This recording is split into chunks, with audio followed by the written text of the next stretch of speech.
Keberhasilan-keberhasilan MBG itu jarang diekspos oleh media. Berita buruk memang selalu lebih menarik di mata media ketimbang berita baik. Sehingga ada istilah good news is no news, atau berita baik bukanlah berita, atau berita baik dianggap bukan berita.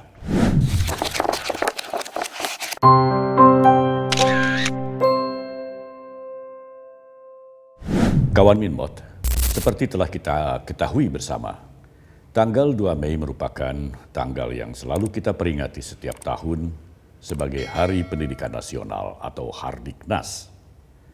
Penetapan tanggal 2 Mei sebagai Hardiknas diresmikan melalui keputusan Presiden Republik Indonesia nomor 316 tahun 1959 yang ditandatangani oleh Presiden Soekarno. Dengan demikian, sejak tanggal 2 Mei 1959 hingga hari ini, 2 Mei 2025, bangsa Indonesia sudah memperingati Hardiknas sebanyak 66 kali.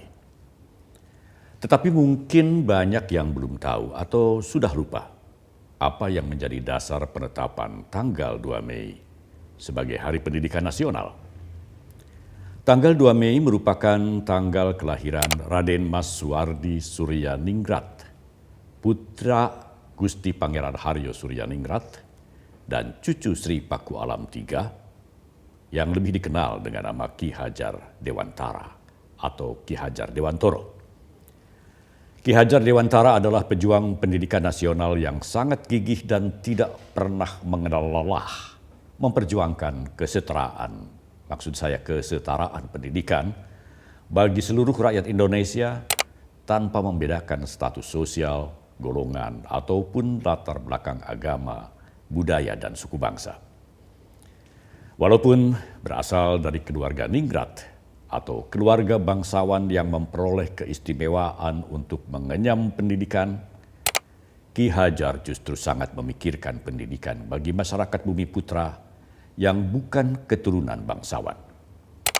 Saat Ki Hajar Dewantoro memperjuangkan kesetaraan pendidikan untuk seluruh Bumi Putra, Indonesia masih berada dalam cengkraman penjajah Belanda yang sangat diskriminatif terhadap rakyat pribumi, terutama pribumi yang bukan keturunan Ningrat.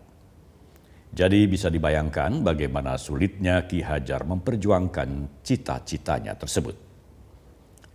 Salah satu hasil perjuangan Ki Hajar Dewantoro adalah berdirinya perguruan taman siswa pada tahun 1922. Sebuah sekolah yang dirintis dan dibangun oleh Ki Hajar untuk seluruh siswa Bumi Putra tanpa membedakan status sosial dan latar belakang. Taman siswa menjadi tonggak yang sangat penting dalam sejarah pendidikan di Indonesia. Semboyan Ki Hajar Dewantoro dalam mengembangkan pendidikan yang berbunyi Tut Wuri Handayani menjadi semboyan yang sangat terkenal di kalangan insan pendidik di seluruh Indonesia. Semboyan ini dilekatkan pada logo atau lambang Kementerian Pendidikan sejak dulu hingga sekarang. Tut Wuri Handayani merupakan bagian dari 3 semboyan pendidikan yang diperkenalkan Ki Hajar Dewantoro, yakni Ingarso Sungtulodo, yang artinya di depan memberikan teladan, Ing Madya Mangunkarso atau di tengah membangun semangat, dan Tut Wuri Handayani di belakang memberikan dorongan. Ketiga semboyan ini mengandung filosofi yang sangat mendalam bahwa seorang pendidik harus mampu memberikan contoh yang baik kepada anak-anak didiknya, mampu memberikan semangat dan motivasi yang tinggi dalam proses pembelajarannya, serta mampu memberikan dukungan, arahan, dan bimbingan dari belakang. Berkat jasa-jasa Ki Hajar Dewantoro di dunia pendidikan itulah maka hari lahir sang perintis dan pejuang pendidikan ini diperingati sebagai Hari Pendidikan Nasional. Peringatan yang dilakukan setiap tahun itu tidak sekadar mengenang kelahiran Ki Hajar Dewantoro, namun lebih dari itu, yaitu untuk memelihara dan membangun semangat serta melanjutkan cita-cita Ki Hajar dalam upaya menyediakan sarana dan prasarana serta meningkatkan kualitas pendidikan bagi seluruh rakyat Indonesia tanpa membeda-bedakan status sosial serta latar belakang budaya, agama, dan suku bangsa. Cita-cita Ki Hajar Dewantoro ini sejalan dengan cita-cita dan gagasan Presiden Prabowo Subianto di bidang pendidikan. Sektor pendidikan merupakan salah satu prioritas utama Presiden Prabowo, sehingga anggaran pendidikan yang disediakan pemerintah pun boleh dikatakan yang terbesar dalam sejarah pemerintahan di Indonesia, dengan besaran mencapai 25% dari seluruh anggaran pendapatan dan belanja negara atau APBN.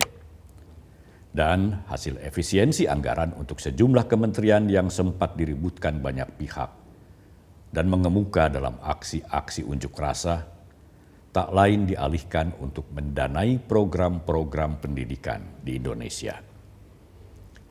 Di Hari Pendidikan Nasional 2025 ini, Presiden Prabowo meluncurkan 4 paket program percepatan peningkatan kualitas pendidikan.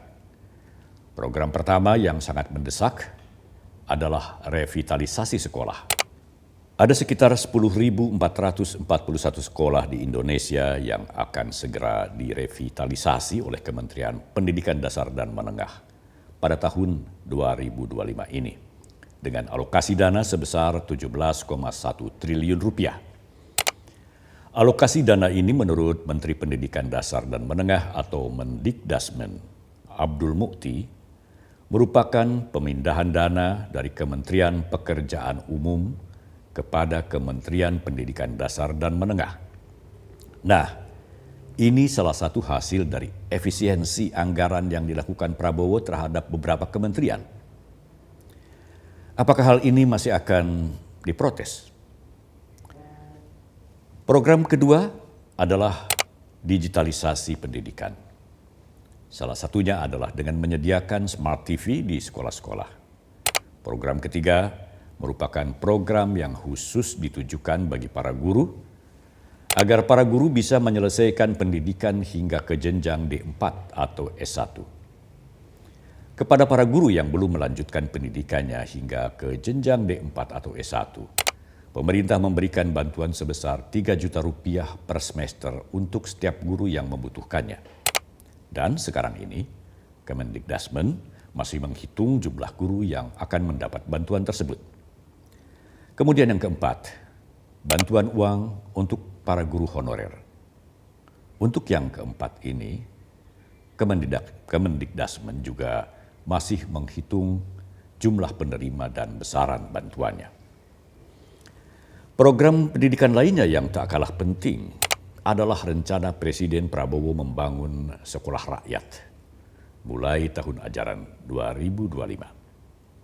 Sekolah rakyat yang akan dikelola oleh Kementerian Sosial itu merupakan sekolah yang didirikan khusus untuk masyarakat miskin dan miskin ekstrim, guna memutus rantai kemiskinan di negeri ini melalui pendidikan yang berkualitas. Sekolah ini sepenuhnya gratis, alias tidak dipungut biaya sepeser pun. Para siswanya akan tinggal di asrama untuk menjamin asupan gizi yang seimbang, serta bimbingan belajar yang intens dari para pengajarnya. Dengan demikian diharapkan kualitas hidup anak-anak dari keluarga tidak mampu itu dapat meningkat baik secara fisik maupun mental dan intelektualnya. Kurikulum sekolah rakyat ini akan disusun oleh Kemendikdasmen dan Kementerian Pendidikan Tinggi atau Kemendikti dengan mengadopsi kurikulum nasional ditambah materi khusus yang sesuai dengan kebutuhan siswa di lingkungan mereka. Karena sekolah ini merupakan sekolah khusus, maka kurikulum yang akan dikembangkan serta tata kelolanya pun khusus. Demikian menurut Ketua Tim Formatur Sekolah Rakyat, Muhammad Nuh. Pembangunan sarana sekolah rakyat dengan konsep asrama atau boarding school di berbagai daerah akan ditangani oleh Kementerian Pekerjaan Umum di atas lahan sekitar 5 hingga 10 hektar. Sedangkan pelaksanaannya akan bekerja sama dengan pemerintah daerah setempat.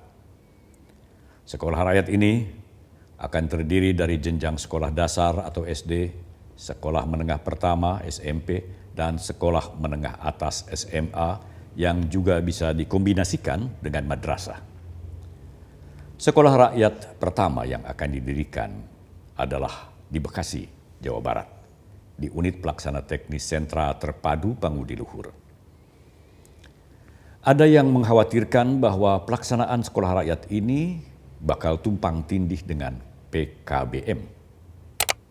PKBM atau Pusat Kegiatan Belajar Masyarakat merupakan lembaga pendidikan non-formal yang dibentuk sebagai swadaya masyarakat di berbagai daerah.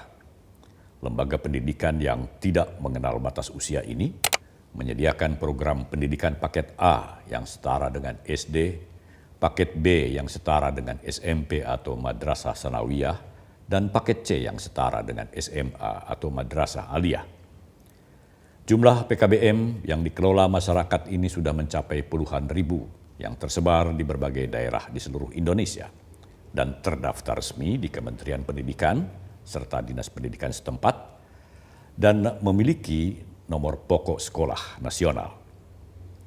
PKBM disediakan untuk masyarakat yang belum sempat menyelesaikan pendidikan formal di berbagai jenjang pendidikan. Ada PKBM yang gratis, seperti PKBM yang disubsidi oleh Dinas Pendidikan DKI Jakarta. Namun banyak pula PKBM yang tidak mendapat subsidi pemerintah dan masih memungut biaya dari para siswanya, meskipun biaya tersebut tentunya tidak besar dan variatif. Bila kita bandingkan karakter sekolah rakyat dengan PKBM yang sudah berjalan selama ini, tampaknya tidak perlu ada kekhawatiran bahwa program sekolah rakyat akan tumpang tindih dengan program PKBM. PKBM yang dibangun oleh masyarakat akan terus berjalan tanpa harus merasa terganggu oleh kehadiran sekolah rakyat. Karena konsep sekolah rakyat dengan konsep PKBM memiliki perbedaan yang cukup signifikan meskipun memiliki tujuan yang sama. Kehadiran PKBM dan sekolah rakyat justru akan semakin memperkuat kualitas pendidikan di Indonesia, serta meningkatkan kesetaraan hak untuk memperoleh pendidikan bagi semua kalangan, termasuk rakyat miskin dan miskin ekstrim. Program lainnya yang terkait pendidikan dan digagas serta direalisasikan oleh Presiden Prabowo Subianto beserta seluruh jajaran kabinetnya adalah program makan bergizi gratis. Tujuan program makan bergizi gratis atau MBG ini adalah untuk meningkatkan kualitas gizi anak-anak sekolah, ibu hamil, dan balita. Sudah cukup banyak penerima manfaat program ini. Tetapi sangat disayangkan, program yang baru saja berjalan ini dicemari dengan ditemukannya kasus-kasus keracunan dalam pelaksanaan program MBG di beberapa sekolah. Dan kejadian ini menjadi berita yang mendapat sorotan khusus dari berbagai media, baik di dalam maupun di luar negeri. Citra positif MBG pun menjadi tercoreng. Tentu saja kasus-kasus keracunan itu harus segera diinvestigasi secara serius oleh pemerintah, khususnya Badan Gizi Nasional yang menjadi penyelenggara program MBG.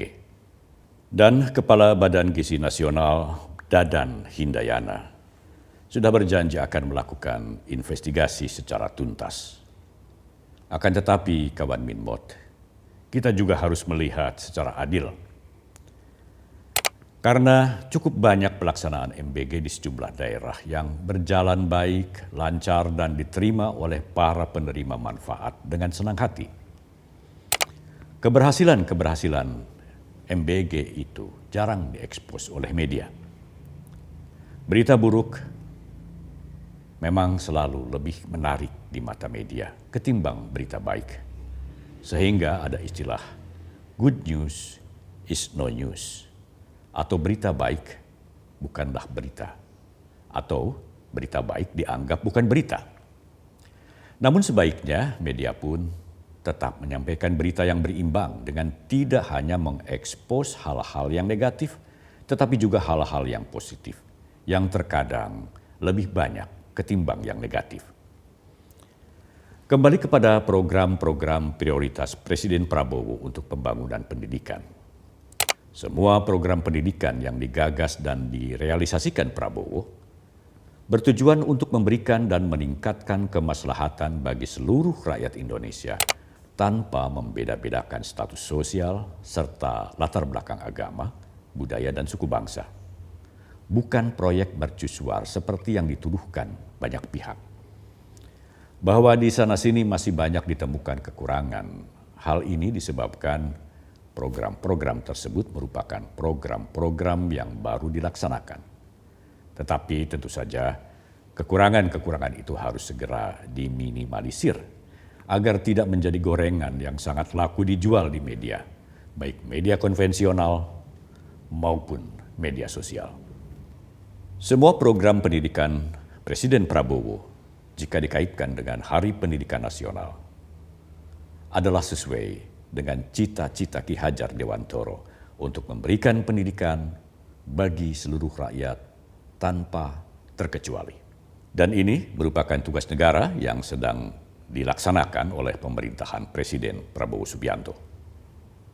Sampai di sini dulu kawan Minmot. Terima kasih untuk Anda yang tetap setia menjadi subscriber kami, serta Anda yang sering memberikan like dan komentar. Bila Anda menyukai program kami dan ingin menyumbangkan ide tentang topik-topik yang layak atau yang penting untuk dibahas di program Kata Minmot, silakan sampaikan melalui kolom komentar, kami akan mempertimbangkannya. Sekian, salam Minmot.